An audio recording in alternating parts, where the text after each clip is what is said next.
Challenges का सामना करने में अमेरिका पाकिस्तान के साथ खड़ा रहेगा। अमेरिकी सदर जो बाइडन का वजीर आजम शहबाज शरीफ को खत, नौमुंतखब हुकूमत के लिए नेक तमन्नाओं का इजहार लिखा। अवाम के दरमियान शराकतदारी सलामती यकीनी बनाने में आम है। सेहत आमा, मुआशी तरक्की और सबके लिए तालीम मुश्तरका विजन है।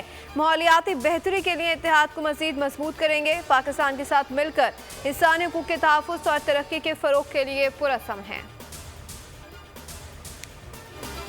फैसला हो गया, कप्तान तब्दील। बाबर आजम एक बार फिर कौमी टीम की क़यादत करेंगे। ज़राए का कहना है कि पीसीबी ओहदेदारान ने शाहीन शाह अफरीदी को फैसले से आगाह कर दिया। क्या आप मुझे कप्तानी से हटाने की वजूहात बता सकते हैं?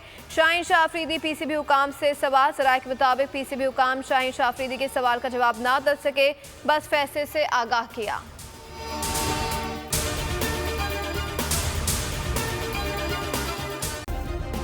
सब्सक्राइब करें और बेल दबाएं ताकि कोई खबर रह न जाए।